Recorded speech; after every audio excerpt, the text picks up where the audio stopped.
Hey, what's up, everybody? It's Matt Johnson. We are back with another episode of Real Estate Uncensored. This is the place where you get actionable ideas, insight, and inspiration to turn your real estate career into a life of freedom. We are excited, as always. We're excited. But we're in particular excited today because we're talking social media with Tim Stafford, and that's going to be exciting. He's got a lot of cool stuff to share, and there's an Inman article we want to talk about a little bit about how to appeal to millennial clients, which is a big, big question, not just in real estate, but just in really any professional services. Trying to reach that market. If you are not a part of that market already, people are finding that really difficult and having to adjust to new platforms, new ways of communicating, texting, Snapchat, all kinds of stuff. We're going to talk about all that stuff today. Tim has some awesome stuff to share about how to build a killer Twitter following in 20 minutes a day. That's going to be awesome. So we're going to get to all that stuff. But first, I am your certified Greg Wrangler, because the man himself, the junior grandmaster himself, is in the co-pilot seat as always. It is Greg McDaniel. Greg, how are you today? We're about ready to go off the rails as always, Matt. So it makes me a happy, happy man in so many different ways. I'm a blessed human being beyond words. I have possibly the greatest life, and I know you're going to argue say yours is, but you are again, as always, lying, and I shall take over and rule. No, I just have the greatest people on this. Have you seen my beautiful girlfriend? I have seen her, and she's actually cool too. Yes, she is. She's hot and cool. I mean, they don't really make that model that often. So congratulations, you have a rare edition. It's definitely an occasional one off the assembly line.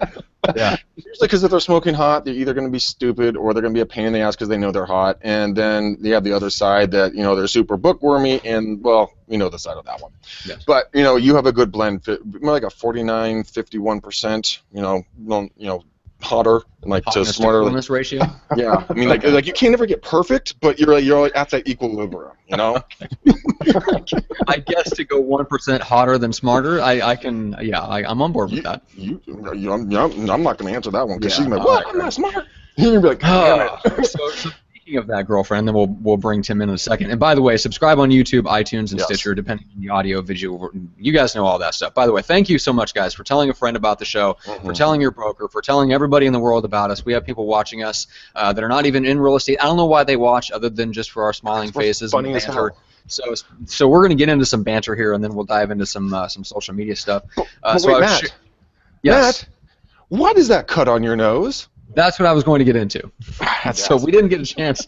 We did not get a chance to cover this on the last show, but I have for those that are listening by audio, I have a wound on the upper part of my nose, and from a distance it may look like a zit gone horribly, horribly wrong, but it is a cut on my nose, and it is from a horrific ping pong accident.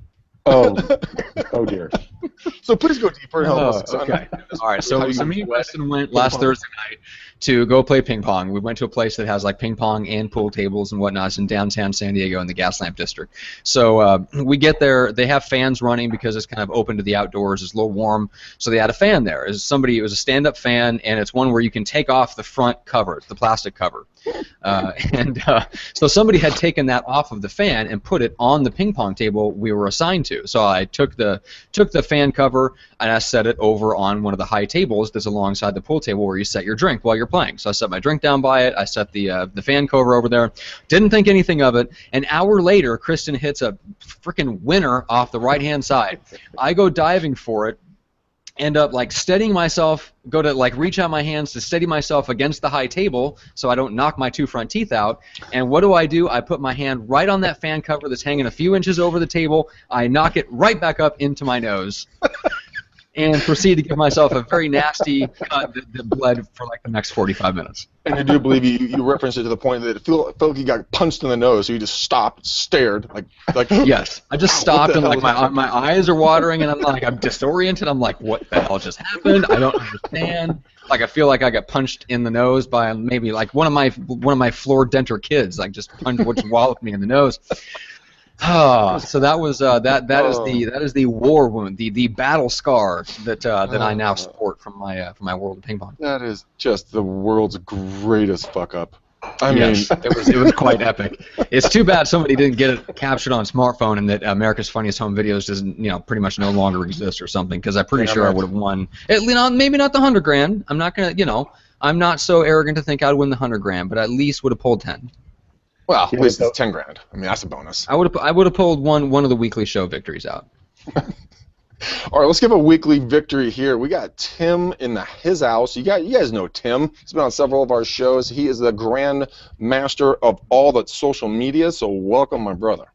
Hello, welcome. Thank you for having me back. And listen, Matt, if it comes down between your nose and your teeth, go for the nose, buddy.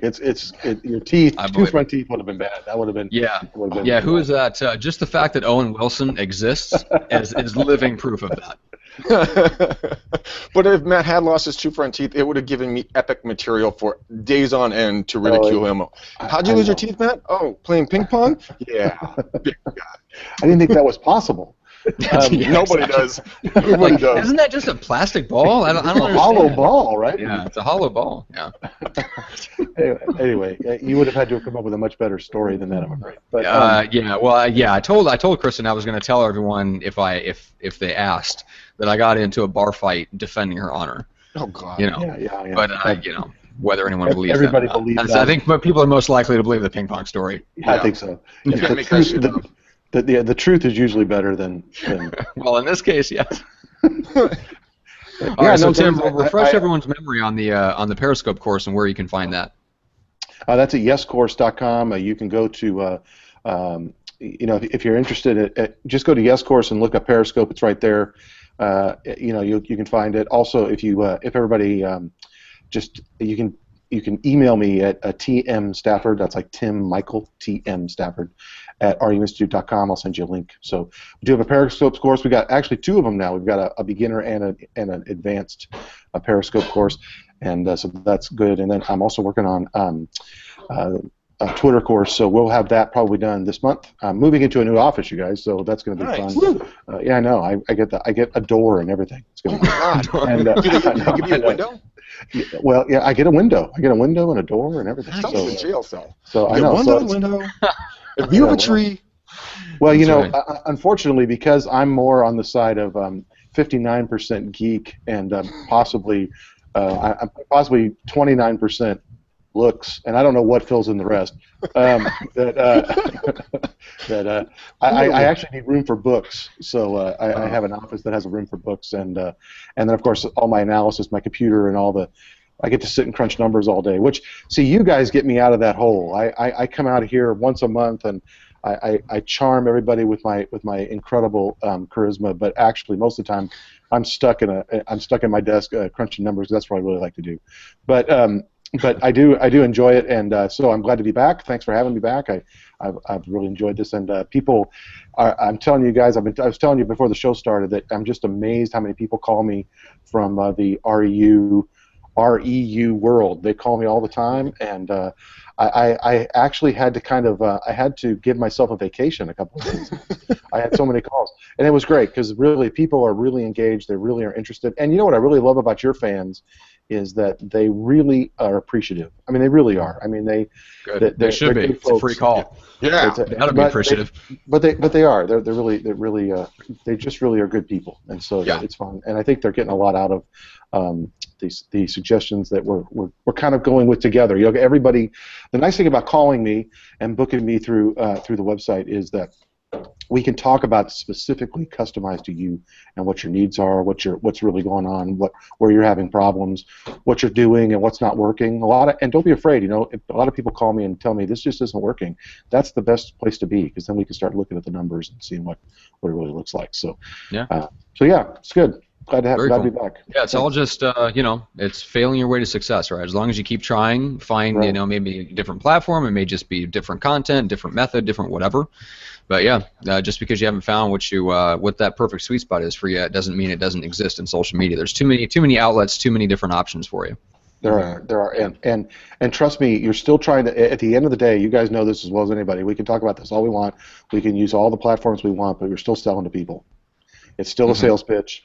And you're still going to fail more than you succeed, but when you succeed, it's going to be epic, and you just got to ride that success for a while. Because remember, social media is all about how humans behave in digital environments. That's the biggest thing people have to remember. It's a digital environment, but it's a human being, and you're really trying to get that human being, trying to understand what makes them tick. And if you can do that, then you can have great success in social media. So that's how it works. Well, speaking of, let's human beings in a social world, digital environment. Let's look at this. There's a really good post here on inman.com.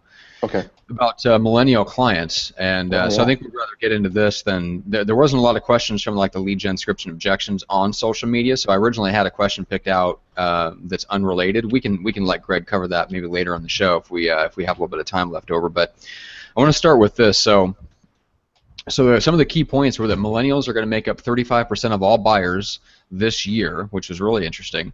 And then 2015 was the third year in a row that millennials took the top buyer spot. And so it's becoming increasingly more important. Everybody thinks of millennials as not having any money, but credit rules are loosening, which is not necessarily a good sign, but at least in the short term it's good for millennials because it does open things up. So there's a few points that they make that maybe we can elaborate on and just kind of get your opinion on. So the first thing that they mentioned, which is something I'm a huge fan of, which is to make testimonials front and center. Yeah. And they bring up the point of Yelp and stuff like that. So from your perspective, Tim, like how would you advise like a real estate agent to use or go after testimonials, especially in social media? Like I think we've kind of covered that with other guests in terms of like how they gather the testimonial, right? In terms of just the raw content. What do you do with that though? Like what's the proper way to present that on social media so it doesn't look like you just tooting your own horn and that sort of thing? Right. Well, I think there's a couple of different things. Number one, you always want to think of this way about millennials. When we deal with millennials as clients, we're always trying to build communities. That's a really important thing to millennials, is that you're building communities. And so you always want to use these testimonials and things that people say in such a way that it's kind of building the idea that people can have an opinion. When you think about communities, in a community we all kind of share everything and we all respect each other's opinions. So a lot of times what my clients are doing is they are using those things. Maybe they might put them on their website, or they put them as liner notes on print materials if they're going out or whatever. But a lot of times what they're doing with the social media is they're asking questions. They're taking these quotes and they're asking questions to engage people to start to share their opinions, because then they feel like they're part of the community. So what happens is the things that people say give them a basis, kind of a basis by which they can then begin to ask other questions and get involvement. So it becomes a little bit more of an aggregate of what people are saying and what's important to people. If somebody gives you an opinion and they say, the thing I like about you is that you're honest. Okay, well, so maybe they say that about Greg. The reason I like Greg is because he's an honest realtor, and he's not really out to sell me a house as much as he's trying to just understand what I need, and he's trying to get me what I want. Okay, well now that to me translates to, okay, I've got to try to ask questions and get social media out there that shows people that I'm trustworthy like that. So it may not be that I'm using the actual quote, like you said. I'm not trying to just push it out there especially to a millennial who'll say, yeah, but your mom could have written that. I don't know who that is. But because they know about that, because they're pretty savvy, But the truth is, if you start to say, you know what, I know that a lot of my clients are saying that they're looking for trustworthiness in real estate agents. What does that mean to you? Tell me what it is to be trustworthy. What does that mean? And if I start asking people that on social media, they'll respond, because that's what they're used to doing, because they feel a little bit anonymous and they feel like they can be a little bit more bold in what they say. And so that's kind of how I would structure that if I were working with a client. When I work with clients on this, that's kind of what we do. Okay, yeah, that makes sense. That's one thing we could probably get better here at Real Estate Uncensored, is putting more questions out to our audience. We do tend to push content and not always focus on interaction. Well, first of all, we love the interaction, especially within the show itself. But in terms of like posting and then sticking around to interact with people on the post, we definitely don't do that as much, because we end up going like Facebook Live, and video interaction over that. Which, by the way, we demand that you send in questions. We do not ask. Damn it. We demand that you send in questions during the show. We are live. We're insulted if you don't ask us questions. That's right. Our feelings are hurt. Matt's going to cram himself to sleep, and then I'm going to deal with his text messages all night long about belly aching and no one asking questions. Exactly. Okay?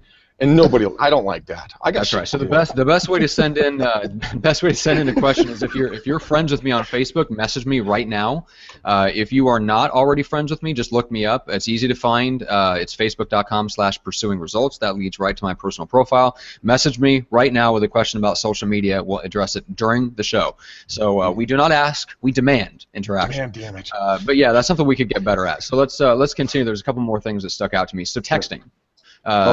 Yeah, so texting is huge. They basically said, we all know millennials are attached to their cell phones, but the funny thing is we don't like talking on them much. And that is 100% true, which I've yelled at Greg about this 100 times, which is that, it's a very, like, the old school mentality of pick up the phone first is 100% correct in the sense that from the perspective of you, if you're afraid to pick up the phone, the very first thing you should do is pick up the phone. But that doesn't mean a millennial is going to answer you. And so from the perspective of like prospecting and overcoming your fear, I totally get where that's coming from. But to cut yourself off from millennials and call and expect them to pick up the phone, I would rather you, as a millennial, and I don't know if you agree with this, Tim, if you've seen this experience, but I would rather you text me and let me know who you are and then say, hey, I'm going to call you in 5 minutes. Hopefully, hope you'll be around. Or, hey, do you mind if I give you a call in a few minutes, and then I can text you back and say, no, 15 minutes is better, or just not respond to the text at all. But does that jive with your experience? Yep, totally jives with my experience. And two things about text messaging I want people to know. Number one, there's the power of text messaging comes through two things that I think you can gain from. Number one is that it has become the go-to platform to raise money for nonprofits. Now, the reason I want to talk about that is because it provides an avenue for people who normally would not give. Now, think about it. I know this doesn't have anything to do with real estate, but it really does, because I think it's going to show you something. So let's say that typically, if you had a nonprofit and you were trying to raise money every year, what you would do is you'd put together some sort of banquet, you would get everybody out, you'd invite people, whatever you did, you'd send out letters, you'd do whatever you had to do. You'd appear in churches or other civic groups or whatever. You try to get people to become donors. Well, the problem is that those things are usually based on some sort of gold, platinum, silver tiers that it's got 5,000 or 10,000, or maybe somebody for you guys, they walk into your office and they know that you're a business and they're trying to get you to buy something or buy ad space or whatever, and all those things, we still do those things and they're pretty effective still. But the truth is that if I can grow a base of, let's say, 1,000 people, 1,000 cell phone numbers, and I can get all of them to give $10, wow, well, I've gotten $10,000. That's and fantastic. So I want you to understand that text messaging it's real, that people are not only just, they're not just being lazy, they're communicating through text messaging. It's what they desire to do. And if you can do things on a micro level, this is what I really wanted you to get, is that if you start thinking about things on a micro level, and so I'm texting something out and I'm trying to get them to give to me, but I'm only expecting them to give $5 or $10. That's how, after Katrina, we learned this, because after Katrina, the Red Cross raised $1 million in $10 donations in 24 hours. Wow. So we knew that after that happened that the game had changed. So we set these up all the time for nonprofits, and I know this isn't a nonprofit show, and I appear on a lot of nonprofit shows talk about this, but what's really important for your listeners to understand is that don't think of it as this is the way that these young people do today, and it's just not right. No, you can't think that. You have to think this is the way it's different. They're communicating, and trust me when I tell you that if you'll think in small atomizations, that's the word I like to use. It's micro. Everything I do is micro. Are you around today? Yes. Would it be okay if I gave you a call at 2? Yes. Okay. And then you get the call. The idea is I'm not trying to sell my sales pitch or sell that kind of thing. I'm just trying to do it. It's the same thing with Twitter, though, or it's the same thing with LinkedIn. You can buy. There's a service that I use that every time somebody does something to me on LinkedIn, I send a small little message out that just says, "Hey, thanks a lot for doing that." It's kind of amazing, really. LinkedIn is such a good example. I'll go through my LinkedIn app, and the one that you get for LinkedIn. This isn't any special app. It's free. And it'll tell me who all the birthdays are. I don't know if you guys have ever done this before, but I'll sit at home at night, while I got my feet up and I'm watching like a Celebrity Family Feud, because I'm that guy. I'm not a millennial. Anyway, so I'll be watching it, right, and I'll be on my phone or on my iPad, and I'll just go through, and everybody that's got a birthday or an anniversary or whatever, I'll just say happy birthday or happy anniversary, and I'll go through that. You would be absolutely amazed at how many profile views I get because of that. You'd be amazed. And all I'm doing is just saying happy birthday. It's simple, it's short, it's micro, it's atomized, and so it's really important. I do that on Facebook. I make it a point every single day to wish happy birthday, a personal happy birthday message to everyone that's on my feed, because, like you said, it's something small, it's it's to the point, but yet at the same time it's very personal because it's their birthday, Right. and everyone wants to feel special on that day, except for me. I hate my birthday, so don't wish me happy birthday. But Matt's like, well, there goes all my plans. Yeah, well, and we're having speaking of LinkedIn, so we've got a LinkedIn trainer coming up in, I want to say, was it 3 weeks, 4 weeks? Yeah. September 14th. A few more weeks. Just a few. Just a few, yeah. So I ran into him at a LinkedIn training last week, and he's got some really, really incredible content to share, really, really in-depth stuff, including how you can develop a psychographic profile of your ideal client and literally look them up online and then directly call them. And so, to answer your question, Josh Bryan, thank you for watching, by the way. So thank you for the question. So that's probably the best way to generate leads. He also brings out, there's an idea that he has for farming. So he was able to pull a list of the houses in a neighborhood for I think it was a client of his that was in real estate, and then he got the information on, like, the owner's information from public records, and just looked up, I think it was a section of a neighborhood, so there were only like 30 people. So he looked them all up on LinkedIn. Over 20 of them had profiles, and then a bunch of those had contact information because people put their contact information there. But along with that, he's got all of their information.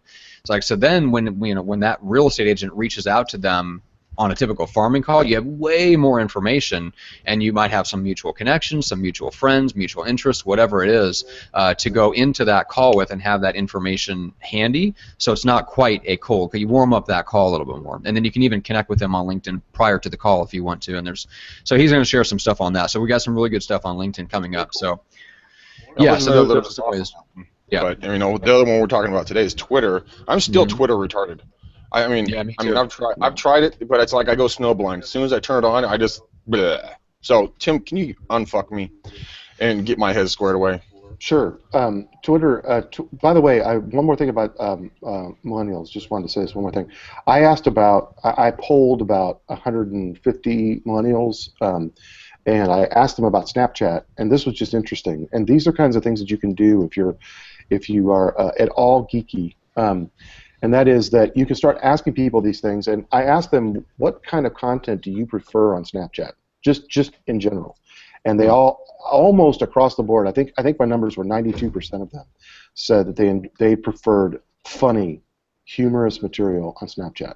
So I started doing some things with my clients. I started doing humorous things on Snapchat, and their engagement went berserk. Really? And so so that's a tip for everybody, that the millennials like humorous things on Snapchat. But then the other thing is that you can just aggregate information by just getting to know some of these people and what platforms they're on. That's interesting to know. But back to what you were asking me about Twitter, I actually have an infographic that I'm willing to send anybody if they want to just reach out to me through email. I'll send it to you. But it's called a Twitter building a killer Twitter following in 20 minutes a day. And I used to be 60 minutes a day, but I've got this totally down now. I've got it down to where you can do it in 20 minutes a day. Wow. But the caveat here is that you have to use this free tool called Crowdfire app. Yep. Really important tool.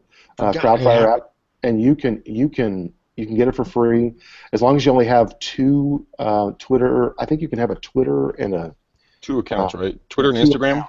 Yeah, Twitter and Instagram, and you can have two accounts, or you can have two Twitters, or you can have. I mean, it's kind of. I think it's just two, and and you can buy. I mean, you can buy bigger ones if you have more than that, but you can get it for free, and you just put your Twitter in it. Don't worry about anything else. You just put your Twitter in it. It's a tool, and a lot of people say to me, "Well, the problem is with social media is you have to have so many different tools." And I always tell them the same thing. Well, I know, but if you're gonna fix your washing machine, you got to have a Phillips screwdriver, and you got to have a flathead, and you got to have a pair of pliers, and you got to have a set of socket wrenches. I mean, there are things you just got to have, and yeah, it seems like we use a lot of tools, but if we don't use the tools, then we're just kind of. I mean, I remember the days, you guys, when I had to take a screw out of something, and I had to just use a spoon or a knife. It's just not the right tool. You know? Yeah. It's like I'm going at this completely the wrong way. So Crowdfire app is the app to be using for Twitter, along with things like TweetDeck, because TweetDeck is also free. But what TweetDeck does is it allows you to see the feeds, and it allows you to see how things are how people are reacting. Crowdfire app, though, is if you're going to build a following, that's the way to go, because it allows you to do several things. It allows you to engage people. It allows you to follow and unfollow people. And you have to, with Twitter, I think one thing people have to understand about Twitter is that you have to have this kind of, there's kind of some rules you have to have in the game. And that is that if a person goes 48 hours and doesn't follow you back, they're history in Twitter. I'm done. I'm out. Now, that doesn't happen on Facebook. I would never say that on Facebook, because people get their feelings hurt, if you let them go on Facebook. So you can't do that. Right? And Instagram, forget it. They'll just shut you down. They'll signal the end of a relationship.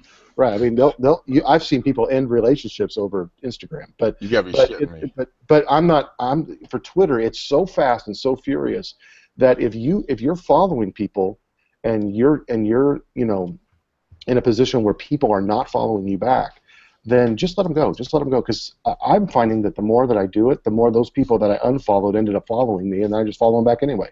But I have a 100% follow back rule. So if somebody follows me, I follow them back. Okay. I have a 100% unfollow rule to anybody that doesn't follow me within 48 hours or more, and I have a 100% porn swipe. If it's pornography, I swipe it out, and I have to do that, because otherwise you get in the algorithm and your Twitter will just get full of nothing but porn. So you have to be really careful. You have to be really careful about that, because how do you be careful about that? What do you when you say 100% sweep?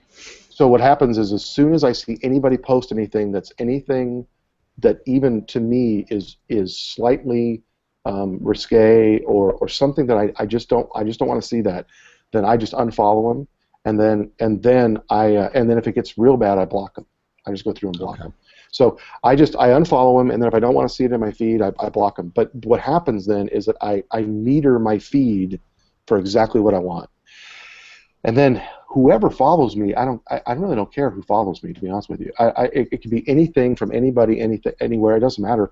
And then what I do is I start sending my stuff out, and then I look for people. So the number one thing is that I establish these rules, and I use Crowdfire app to do that quickly, because I can look at all my fans. I can follow the ones I'm not following. I can unfollow the ones I'm not following. I mean, it's a cool app. It's easy to use, and soon I'm gonna have a video out about it, so you'll be able to see that. Okay. Yeah, no. I use Crowdfire as well, and I used it based on what you were saying about it, and it is amazing how fast you can grow a list. I mean, you can grow it almost instantaneously. And let's say you're sitting on your butt and you want to spend more than 20 minutes. I mean, you could spend an hour and triple down on this thing and really take it to another level on this thing. I think it's a $10 spend or something like that. Can you really, though? Because is it still like it to where you can't really follow and unfollow more than 100 people a day? Yeah, no. it's sometimes and it's funny how that works. Sometimes I usually end up following about 100 to 150 people a day, and so I don't usually go over that cap. I usually cap myself at that, because I don't have any trouble with Twitter then. So sometimes I've been able to do 200 a day, but I haven't been able to do much more than 200 a day, which is okay, because you know what, I have seen clients of mine. We went from literally zero, like zero. Not 200, but zero to because some people call 200 on Twitter is zero, but I mean I'm talking about the absolute zero to 2,500 in 4 weeks. That's ridiculous. And we did it every single day. I mean, we did it every day, and we didn't. And then the other thing is that then once you start building the following, so that's one piece, right? But then the other piece is you got to start writing content that people are reacting to. Mm-hmm. And I think people have this kind of microwave mentality about the social media. What they do is they put stuff out there, and they just are expecting people are going to read it and see it and read it and react to it, but they're not. So you have to just keep pushing stuff out, keep pushing, and all of a sudden, you'll start to see that somebody will retweet it. Okay, well then you fish it like crazy, and you figure out what is that? Fish it? Well, what happens is, I don't mean that as a ph, like something bad. I mean, what you do is you look at that and you say, okay, that person reacted, and then what I can do is I can go on Crowdfire app and look up their handle and look up all their friends, and I can follow them all. And follow all their followers. So, because I figure this is my mentality, right? If they follow me, their friends might. Right. So I'm looking for people to react, and then I'm gonna fish in that pond. I'm gonna go fishing in that pond, and I'm gonna try to grab some more. So I did it to Greg. Greg didn't realize it, but I did it. I'm like, what'd you do to me? Yeah, he retweeted something from mine, a while ago. So I went fishing in his big pond of Twitter, and it just grew like crazy, because because what he was interested in, his people who were following him was what he was interested in. So it's just the way to do it. If you have a millennial that's if a millennial, for instance, since we're talking about millennials, if you know that a millennial has reacted to something, well then, okay, see if you can't fish in that pond and get that kind of information out. Twitter still converts better with pictures. It converts better, always. It's like 93% of the time it's better with a picture. People on Twitter are looking for things that are relevant. And then, of course, you've got to be good at using hashtags. You just have to start using hashtags. And then, because the Twitter analytics are getting better and better all the time, and there is some really great tools that Twitter produces now on their analytics platform that allows you to look at all kinds of different things about your Twitter feed, and who is reacting when and what and how much, and it's pretty amazing. And it's all free. So that sounds awesome. I think I was charged $10 for it. Like, the app is free, but then to gain access or something that I had to pay $10. Did that go away? Well, you know what? I pay for Crowdfire app every month, so I've always paid. I mean, I'm on one of the monthly subscriptions. So with Crowdfire app as well as Buffer, which I use all the time. So so I don't. It could be that it isn't. Maybe it's a free trial or something. I'm sure I just set up a company though with two of them, and I don't think we were charged anything. So maybe it was something that they were doing initially. I don't know. I'd have to look that up, you guys, and find out. I'll have to look back at my account on that one. So yeah, just look back and see. But because I don't want to tell people the wrong thing, but I'm pretty sure that as long as you're setting up just a small number of accounts, like I think it's 2, you can do it for relatively nothing.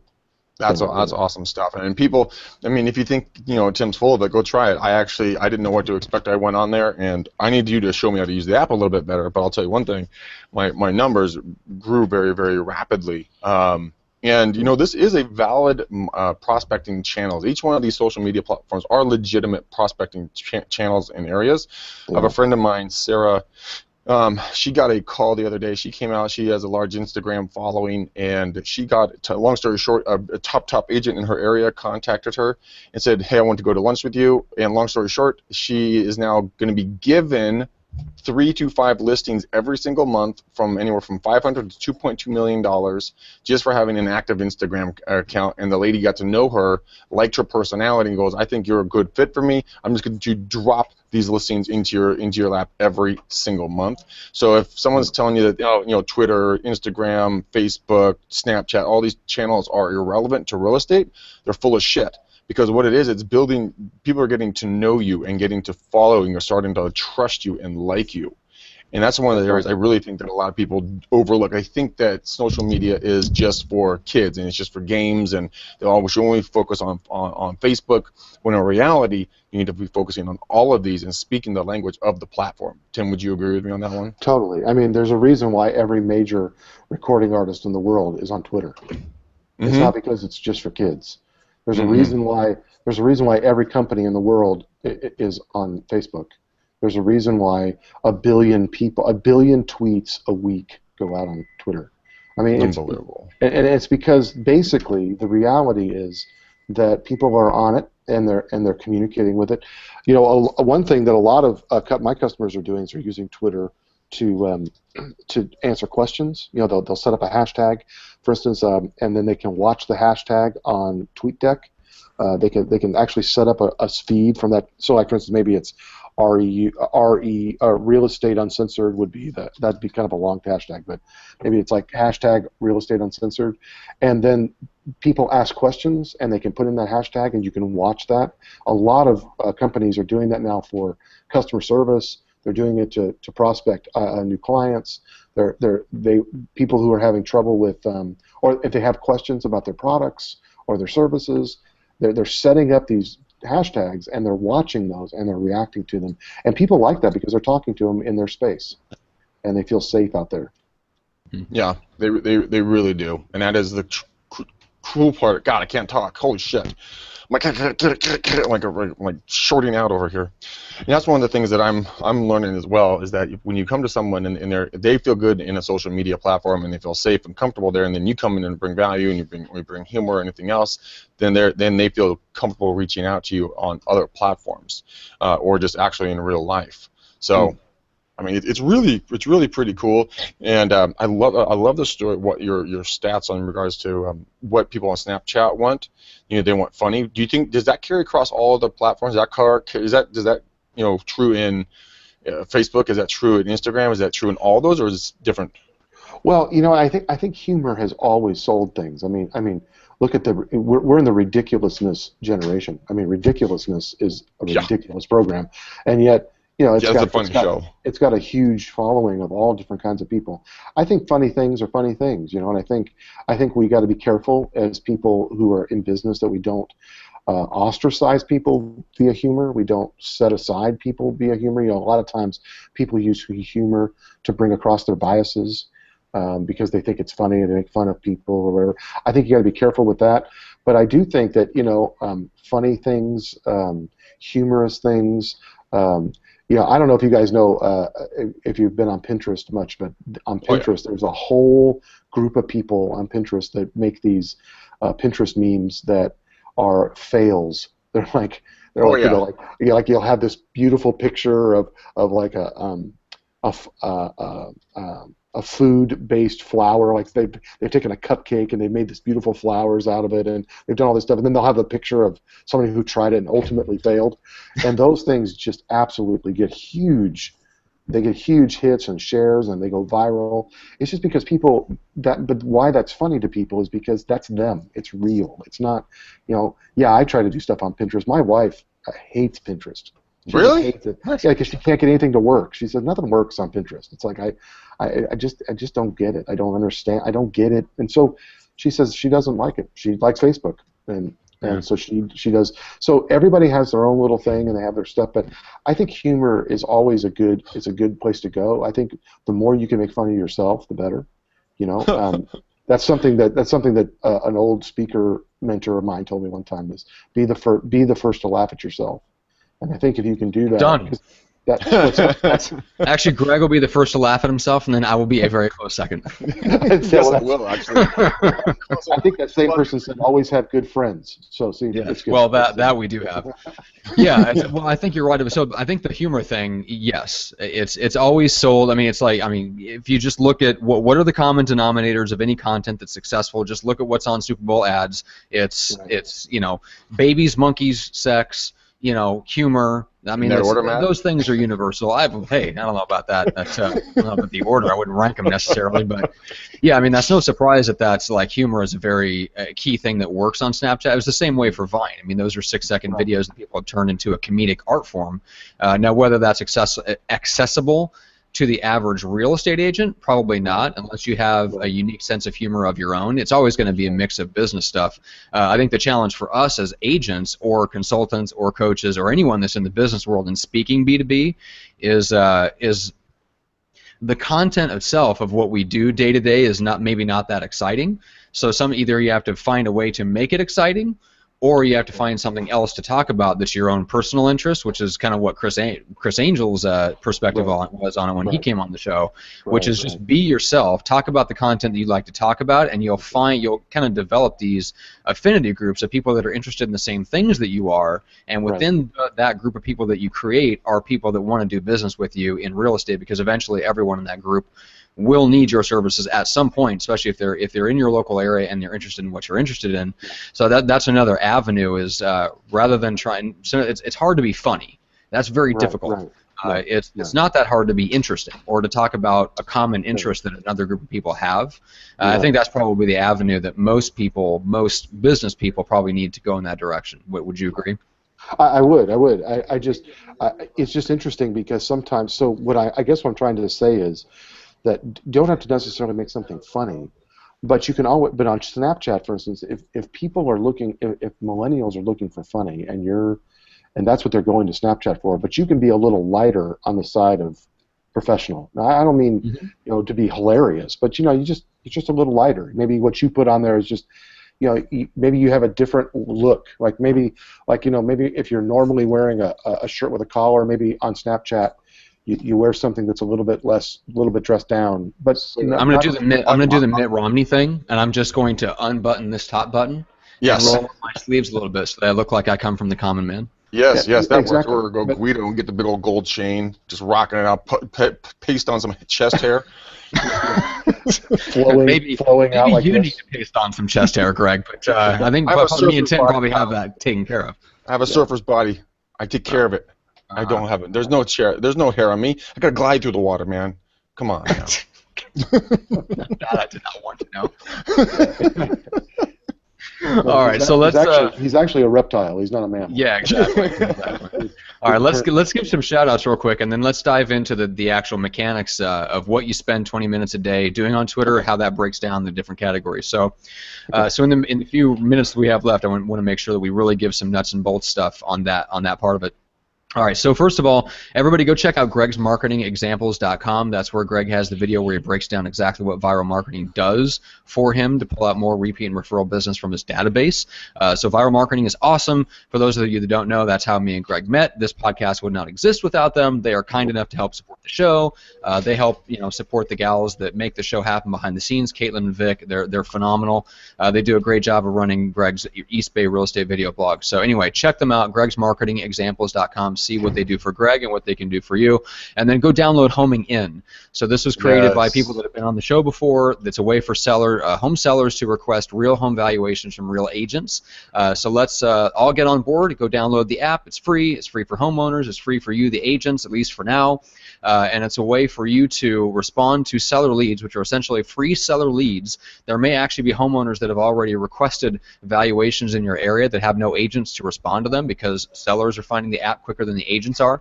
So there may be free seller leads waiting out there for you. So go download it. Seriously, it's already on iPhone. It's already on the Android, so you have no excuse. Go download the app. Go pop in your area and see if there are seller leads waiting for you. So Greg, who give you a shout out? They're basically orphan leads. They're like wandering around out in the cold at night. That's right. I mean, barefoot. That's right. No bring them a blanket. Bring them a parka.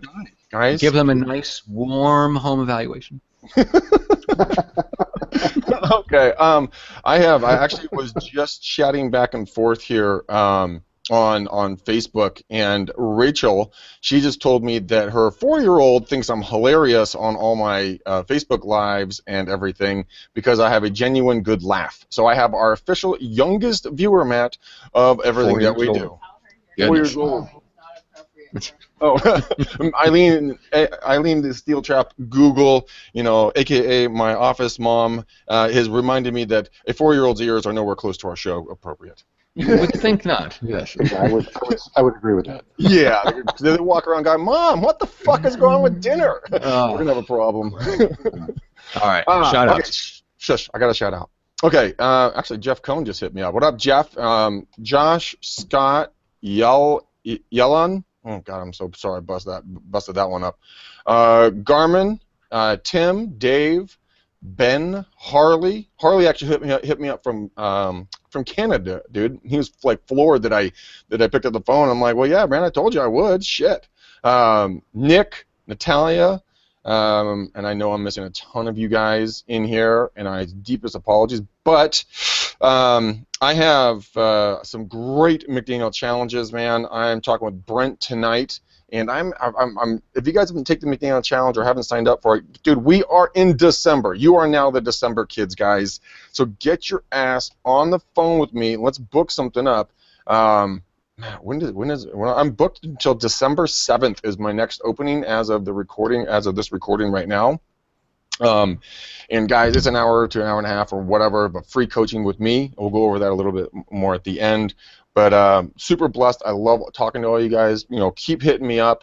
I've had 2 success stories, one with Ryan, one with Natalia, that they went out and did what we talked about that day. And within Ryan, within 48 hours, and Natalia, within 3 weeks, both had way achieved over what their goals were by just putting into action what we talked about, and it's unbelievable, guys. So this stuff really does work, and I want to help as much as I can. I'm not Gandhi or Mother Teresa or something. I can't solve the world's problems, but maybe I can help you in real estate. So get up your ass and get a hold of me.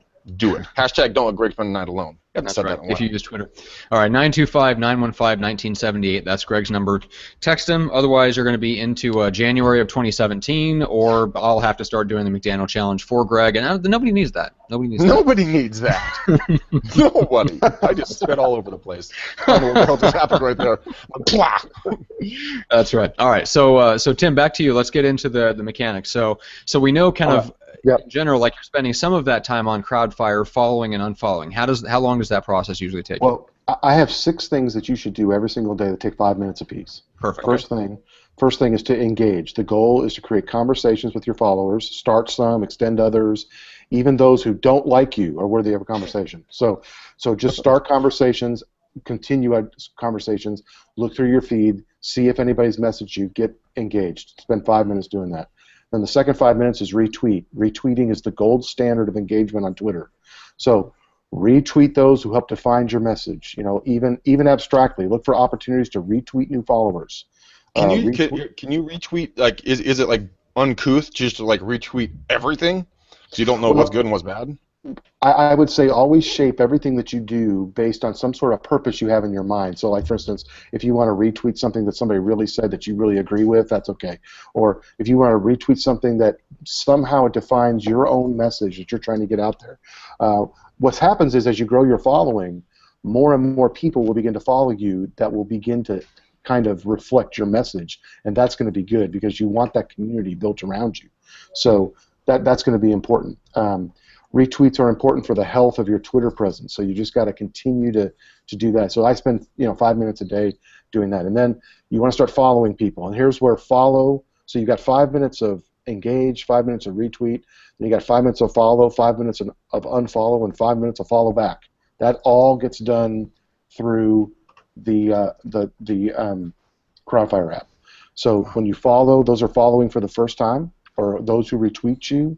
Or maybe they give you your support and you're not following them. If they're fans on the Crowdfire app, this is the fans button. I push the fans button. These are people who are following me that I am not following. I got to follow those. Unfollow people. Anyone who hasn't followed you within 48 to 72 hours, you just let them go. And then you'll get them back someday, I promise. They'll come back around. And then you want to follow back. Employ a 99% follow back rule. If somebody follows you, follow them back. And so that's the idea. So the follow is to find people that maybe you want to try to follow that will kind of extend your reach to gain more people. So like, for instance, Matt, I haven't fished in his pond too much yet, so maybe I'm going to go on this week. I'll start fishing in his pond. So that's the follow. The unfollow is set 48 to 72 hours. Follow back is 99%. I'm 99%. The only reason I say 99% is because the 1% of the time that it's porn, I don't follow. Okay. And then because we just so many reasons not to do that. And then I spend 5 minutes writing tweets, and this can take. I'm saying this is a very small amount of time, so you can spend a lot more time doing this. And Greg mentioned this. You can spend an hour doing this, but I'm just saying that I'm employing this 6 5s, and it's a fairly good program. And if part of it didn't take you as long as 5 minutes, then push that time to tweeting, and make sure. And I have 2 tweeting rules to all my clients. Number 1, when you tweet well. Make sure your tweets count. At very least, check your grammar and your spelling, and make them reflect the complexities of who you are, your brand, your services, your book, whatever that is. Make sure that it's reflecting that. And then number 2, tweet often. If there's an opportunity to tweet about something substantial, then tweet about it. Don't be afraid. The Twitter sphere is moving very quickly, and only 1% of your following is on Twitter at any given moment. So you can continually just keep tweeting. If you see something and you tweet it, get out there.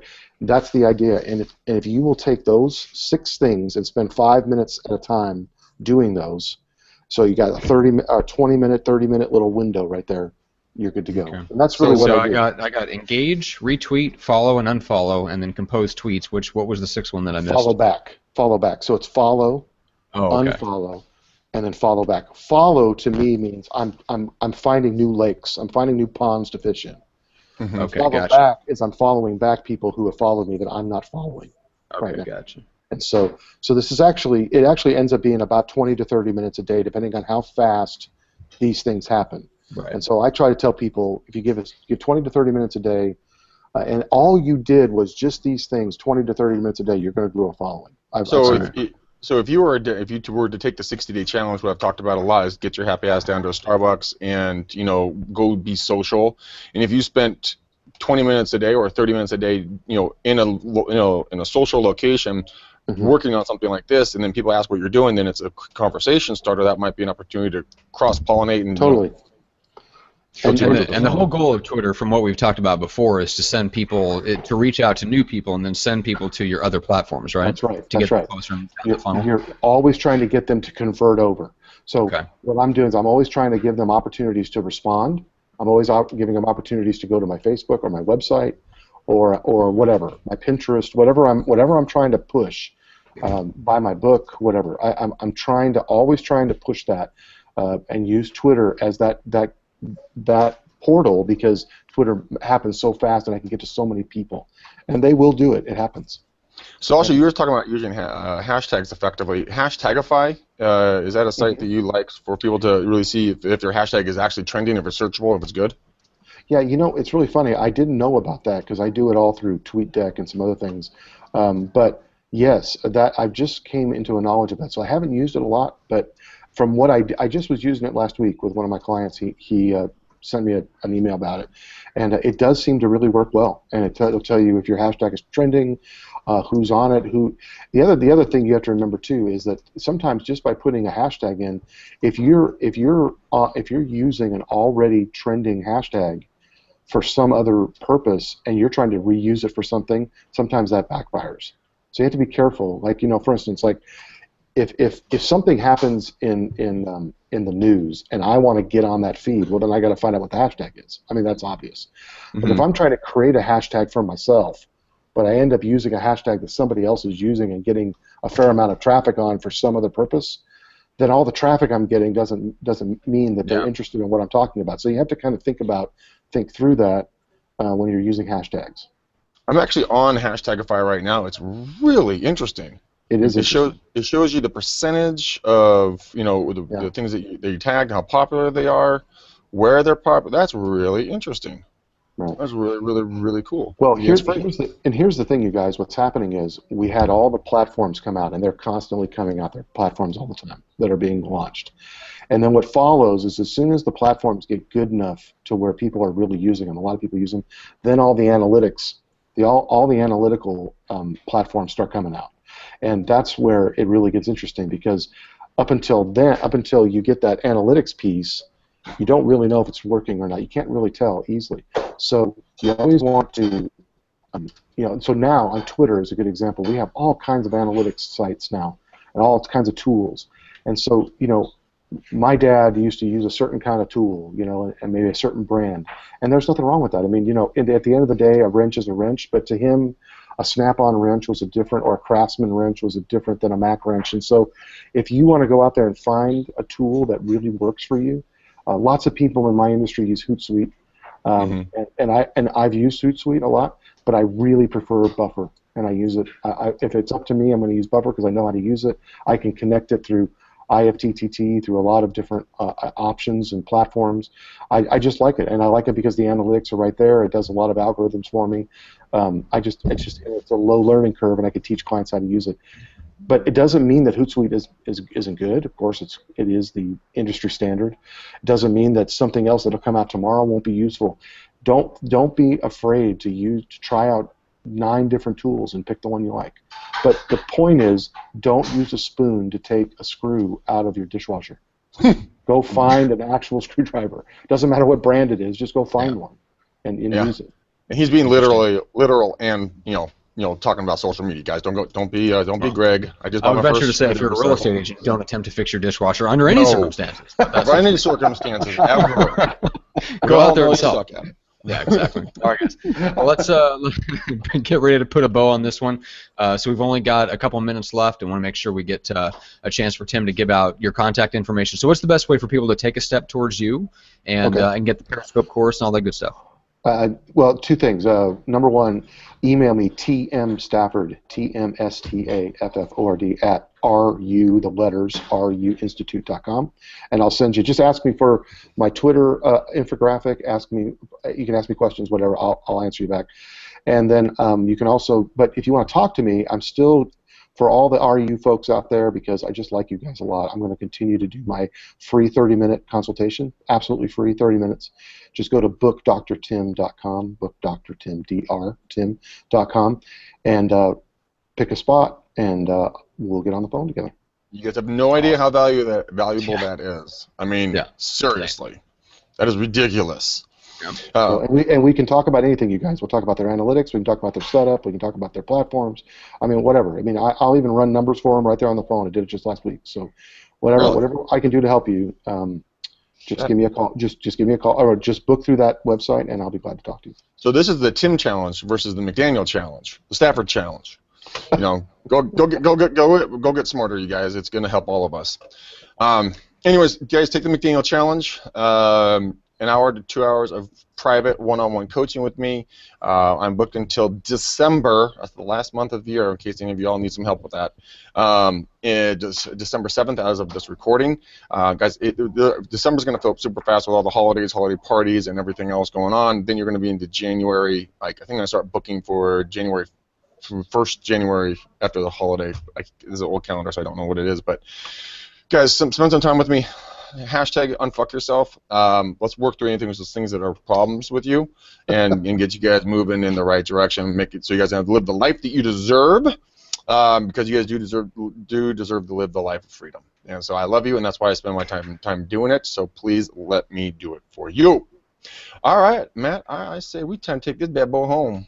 That's right. All right, guys. Thank you so much. Make sure to subscribe on YouTube, iTunes, and Stitcher, depending on whether you want the video or audio versions. We will be back here on Wednesday, just me and Greg. We're talking, taking questions. And so, in the meantime, if you have any questions, we demand that you send us questions. We love to take questions during the show and before the show. So, in the lead up over the next couple of days, look me up on Facebook, facebook.com/pursuingresults. You can also get a hold of me. You can follow me on Twitter or on Snapchat @pursuingresults. Basically, everything across every platform. And send me the questions. That's the best way to make sure that they get answered on the show, since Greg gets inundated with messages and stuff. But you can follow him on Snapchat at REU444 and friend request him or at least follow him at this point on Facebook because he's hitting the max. But it's Greg McDaniel. It's the one in Walnut Creek. So, all right, guys. Until then, thank you so much for joining us on the latest episode. We really appreciate it, and we'll see you guys on Wednesday. Yeah, guys. Love you.